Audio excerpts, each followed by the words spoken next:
They may have been written down to preserve sophisticated culinary practices, almost like documenting the work of a master chef. A culinary tradition worth remembering. But then came the hardest part. How do you recreate a meal when the original chef has been dead for nearly 4,000 years? You can't ask the chef. You can't taste the original. And you can't simply look at a photograph. Researchers had to work with the surviving text. They studied the ancient language.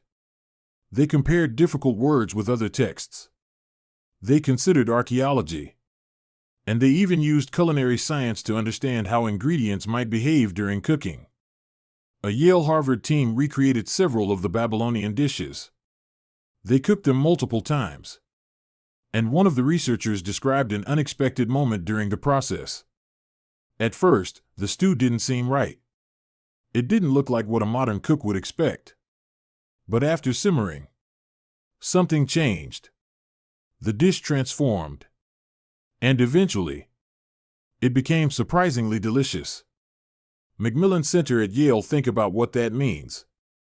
For thousands of years, nobody alive had tasted that exact culinary tradition. Then, for the first time in generations beyond counting, people took a bite. But there's something even more fascinating. The researchers discovered that ancient Babylonian cooks didn't always provide exact measurements. So recreating the dishes required judgment. Modern cooks had to decide how much of an ingredient was appropriate. In other words, even after translating the world's oldest recipes, we still don't know exactly what the original chef intended. The recipe survived, but the taste memory disappeared. That's something almost impossible to recover. We can reconstruct the ingredients. We can reconstruct the cooking method. We can approximate the flavors. But we can never know with absolute certainty what the original bowl tasted like. And that's what makes this more than a food story. It's a story about memory. Imagine a Babylonian cook standing beside a fire. Maybe the cook prepares the lamb. Maybe another person crushes garlic with a mortar. Someone else gathers herbs. The stew slowly thickens. The smell spreads through the room. Maybe it is being prepared for a palace. Maybe a temple. Maybe an important celebration. People sit down. The bowls are served. They eat. And eventually, everyone leaves. The meal is forgotten. The city changes. Generations disappear. Languages change. Empires rise. Empires fall. The buildings collapse. And thousands of years pass. But one small clay tablet survives. Not the palace. Not the cook. Not the people who ate the meal. Just the recipe. Today, Yale even provides a modern reconstruction of the Babylonian lamb stew. The recipe can be cooked with ingredients available today. And the process is surprisingly recognizable. Heat the fat. Brown the lamb. Add the onions. Add the vegetables and herbs. Pour in the beer.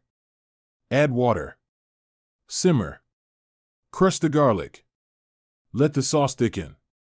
Then serve.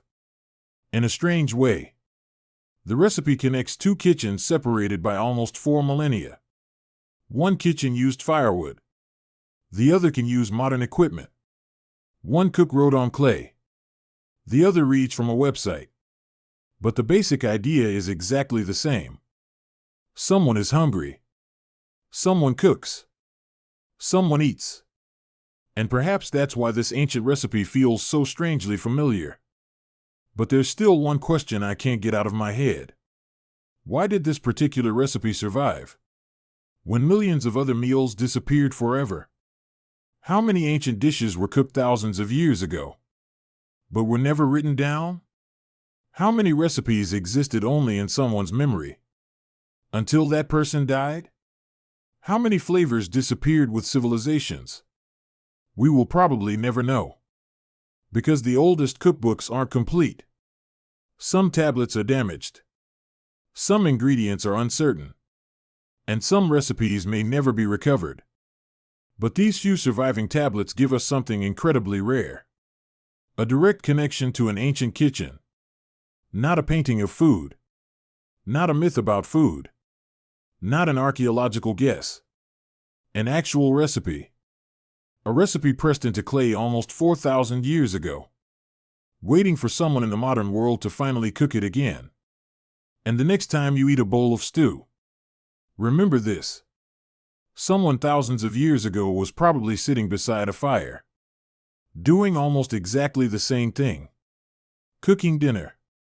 Only their kitchen disappeared. Their civilization disappeared.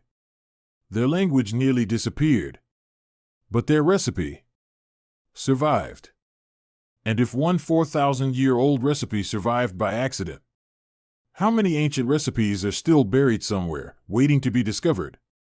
Follow for daily unsolved mysteries. Magnifying glass tilted left.